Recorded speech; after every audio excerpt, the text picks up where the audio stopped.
Okay, so for everyone on Facebook, sorry about that. We'll begin. How are you? How's the day going? You well? I hope you're well. It's fine if you're not. Not every day is going to be a great day, but I hope it's a good day. So we're going to do a bit of meditation. It's not a class, it's just a chance to meditate together. So if you're familiar with meditation, if you're experienced, if you've done it before, great. Can you hang on for a minute though while I explain what I do, just for the benefit of people who are new to meditation? There's lots of different styles of meditation. This is what I do. For me, it starts with why I would meditate. I'm trying to connect to a part of me that I connect to every night when I'm asleep. Not the dreaming bit, but the bit after dreaming, the deep dreamless sleep part. So I'm dreaming and then I drop into deep dreamless sleep where I have no thoughts, no memories, no personality, no emotions, no feelings. I don't have a body, I don't have a bedroom, I don't have a house, I don't have anything. I don't even have me, because I cease to exist. Certainly in the way that I normally register that I'm existing. Which all, that sounds awful on paper. That sounds like death. And yet, I love going to sleep. And when I wake up in the morning, I feel refreshed. So some part of me knows that that's a good place that I go to. And that's the place I want to go to when I meditate. I just want to do it consciously. So if you're new to meditation, don't try this lying down. Because you'll fall asleep.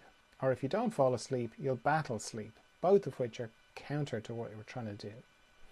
So yeah, just sit up. You don't have to sit in a lotus position or anything like that. You can sit in a chair. I'm just sitting on a chair. If you're sitting in a chair, make sure it's not a big comfy armchair that you're going to fall asleep in.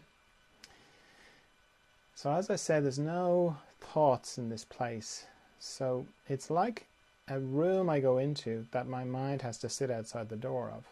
So I have to figure a way of working around my mind or working with my mind so that I can kind of part the curtains of my mind to get into this place. So what I do is I just make an arrangement with my mind. I just say, could you just not think for the next 15 minutes while we meditate? And at this stage, my mind is on board with the whole idea. It's done it so many times now. It's like, yeah, okay, fine. But it is an important thing to have your mind on board. So if this is the first time you're meditating, that won't be an issue because it's new. But down the track, if you want to do a meditation practice, like something that you do every day or multiple times a day, then getting your mind on board requires a bit of effort. So that's something I can talk about later, or I talk about the Zoom group.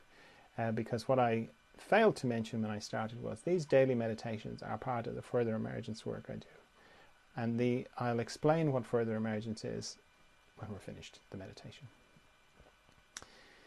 So my mind is on board, that's good. Next thing is to stop thinking. That's easier than it sounds, because it's easy to stop, because regardless of what I'm thinking about, which would be the content of my thoughts, the structure of my thoughts is always the same. It's always pictures and sound. So if I turn off the pictures and I turn off the sound, that's it, I'm not thinking. And as soon as I do that, stop thinking, as soon as I stop thinking, I'm into the practice of meditation. And the practice of meditation runs parallel to the intention of meditation. So my intention is, as I said earlier on, to go to this deep, still, profound, possibly eternal, calm, Zen-like, trying to think of the other words that I use to describe meditation, that place. And the practice of meditation runs parallel with it, and it starts as soon as I stop thinking. So it pretty much goes, I'll turn off the pictures and I'll turn off the sound. So I'll bring myself to not thinking. Then some time will pass and I'll discover I'm thinking again. So I go, oh, okay, I'm thinking again. So I turn off the pictures, turn off the sound. I bring myself back to not thinking. Then some more time will pass and I discover I'm thinking again. I go, oh, I'm thinking again. I turn off the pictures, turn off the sound. Bring myself back to not thinking. And some more time will pass and I'll discover I'm thinking again, and so on. So it's a process of bringing myself back from thinking every time I discover that I'm thinking. And it's important to know that thinking can happen when you're meditating, because it's easy to get the misconception that in order to meditate correctly, you can't be thinking at all, which isn't the case. these two things, the intention and the practice, go together. They sort of go in a little dance, you know. Sometimes you'll be very deep and still, and then other times you'll be thinking, and you'll be discovering that you're thinking. And both are powerful. It's kind of obvious, the power in when you're in that deep, still, profound, beautiful place. That's very obvious. The power in discovering that you're thinking is not so obvious. Because what happens when you discover that you're thinking and you bring yourself back to not thinking is, indirectly you're saying to yourself or demonstrating to yourself that the thoughts you're having, which if you're like me are usually to do with you. So I'll be thinking, what am I going to do about that thing? Why did I say that to that person? Why did that person say that thing to me? Something like that. So if I'm in the middle of meditation and I'm in the middle of one of those thoughts and I go, oh, I'm thinking, turn off the pictures, turn off the sound, bring myself back to not thinking. Indirectly, what I'm saying to myself and what I'm demonstrating to myself is, you know that thought that you were just thinking, the one that you thought was you and you were it? Well, you just made that disappear. So you're not that thought. In fact, you're not any of your thoughts. You're something else. That's pretty powerful. And then the fact that you do that repeatedly is pretty powerful as well.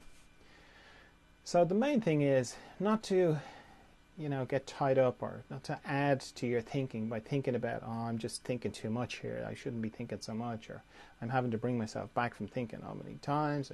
No, don't get into any of that. The main thing is, every time you discover that you're thinking, you bring yourself back to not thinking. Because the amount of times you have to do that changes. Day to day it changes, and, morning to afternoon, hour to hour almost. And it doesn't make it better or worse. You could meditate in the morning and not have to bring yourself back from thinking many times, and then you could meditate in the afternoon and you might have to bring yourself back loads of times. And one is not better than the other. Okay? So don't get any of those ideas. The main thing is, every time you discover that you're thinking, you bring yourself back to not thinking, you're doing great. Now, while all that's going on, I'm also letting go of tension in my body, or I'm becoming more aware of my body, is probably a better way of putting it. So I scan my body from my head down to my feet and back up again, very slowly, very gently. Anywhere I find tension, I let it go. And I use my out-breath to let it go, because it's natural to just breathe it away. It's also a good way of remembering to breathe, or to bring my awareness to my breathing, because it's quite easy to hold your breath during meditation. I know that sounds crazy, isn't it? And it's also easy to hold your breath altogether. So using the out-breath is just a helpful way of not doing that. The other thing I do as I'm scanning my body is I'm just paying a little bit more attention to any structures in my body that go across my body or transverse. Mostly my body runs longitudinally from my head down to my feet and back up again. Anywhere that goes across acts a little bit like a log going across a stream. It just picks up all the leaves and the twigs and the branches, anything that's coming down the stream. Except in my body's case, that's tension. So I'm spending a little bit more time on my eyes. Their transverse site can hold a lot of tension. My jaw, my tongue, the base of my neck, my shoulder girdle, all my joints, because they're all transverse sites, shoulders, elbows, wrists, fingers, my heart area, my respiratory diaphragm, all my intestines, my pelvic floor, my hips, my knees, my ankles, and my toes. Having a nice quiet room is very helpful when you're starting out, because one of the things that triggers thoughts is noise. So what happens is, as soon as you close your eyes, your hearing amplifies. So the quieter the room you have, the best chance you'll be giving your mind to have less things to think about. And the other thing I do to help my mind have less things to think about is I set a timer for how long I'm going to meditate for.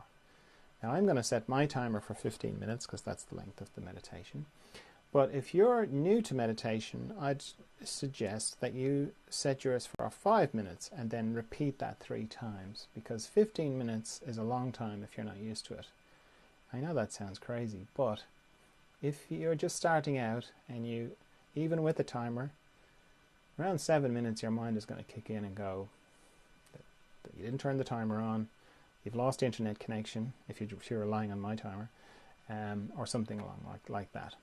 So just to avoid that, set your timer for shorter and then repeat that 3 times. Okay, let me have a quick look for questions. Anyone wants to know anything? Nope, nope, nope, nope. Okay, good. All right then.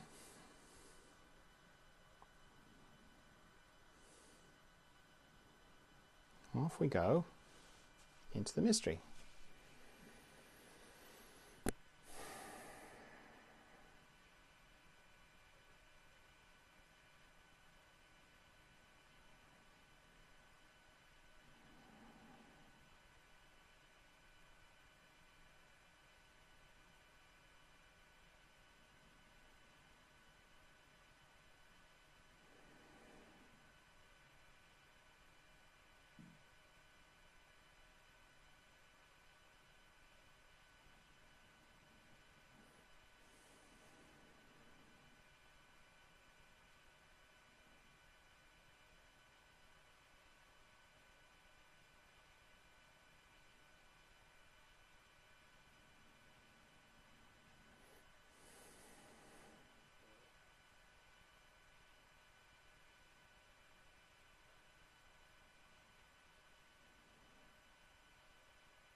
Okay, if you feel like you've gone very deeply inside, then take a minute to come back from there before you open your eyes.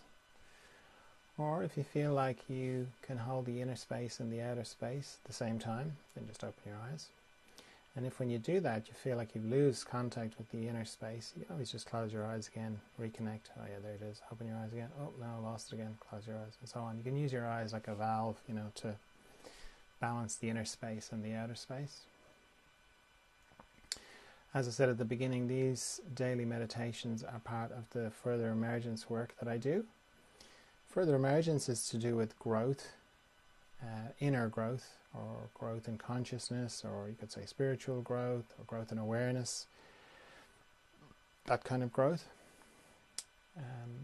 When your body is growing as a child, and then you become an adolescent, then you become an adult, and then your body kind of stops growing, but you keep growing on the inside. That doesn't stop. And you only have to think back, 10 years ago to who you were 10 years ago to see that you keep growing. And like when you were a child, you might have gone through periods of accelerated growth, what are called growth spurts. They happen on the inside as well. Exactly the same. And because you keep growing for the rest of your life, those growth spurts keep happening for the rest of your life as well. But when you were a child and you had growth, you were going through a growth spurt and you had growing pains, it's not like your parents brought you to hospital or to the doctor. They would have just said, "No, they're growing pains. They're natural. It'll pass." It's a bit harder with internal growth spurts, because that's the kind of focus of Further Emergence, is those inner growth spurts. And it's harder because it's not so obviously natural. It can feel like you're broken or there's something wrong with you, because they can be disorienting. You can feel like things are speeding up really. The speed of change is going very fast on the inside. So it's almost like one of those things in a movie where you're moving very fast and everyone is in slow motion or almost stopped. It can feel like that.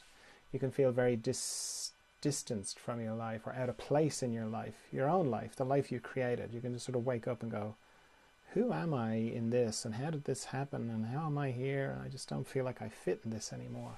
Those kind of feelings. You can get physical symptoms as well sometimes. It just manifests in different ways for different people. I've been through it myself loads of times, and I've helped loads of people through it as well. So all the Further Emergence things are to help with that process. So these meditations help because the more familiar you are with your inner space, the easier it is to navigate these inner growth spurts. Then there's a Zoom group every Friday, and that's a chance to meditate a bit more deeply, to have questions and reflection, and to see that there are other people going through it as well, and go, oh, okay, so it's not just me. I'm not the only person going through this. So you can, whatever way you're looking at this, whether it's Facebook, YouTube, or Instagram, you can look at the channel, the back on the feed, and you'll see the videos for the different Zoom groups, just to give you an idea what they're like, or the audio from them go to make up the podcast, the Further Emergence podcast, so you can listen to that either. Or you can come along. You're very welcome to come along to one. It's open to everybody. The link, the Zoom link, is on the website, furtheremergence.com. So I do that. What else do? I work with people one-to-one. So tomorrow I'll be working with people all day. I do that twice a week. And that's a combination of talking it through and reflection, which I kind of think of as in front of the scenes. And then I also do behind the scenes work where the person lies down and I do distance energetic work on the system to help it. Because it's inner work, I can connect with them in that way. I've written 4 books as well. They're all sort of around the subject of Further Emergence. They all got to help as well. So if you've listened to this far, if you're still with me, maybe something is ringing a bell, a bit of resonance there for you. So you may want to follow up on that by either just following along, or go to the website, or come to a Zoom group, or read a book, or whatever. So thanks very much for meditating with me, and see you tomorrow. It'll be a bit later tomorrow for some more meditation. Bye.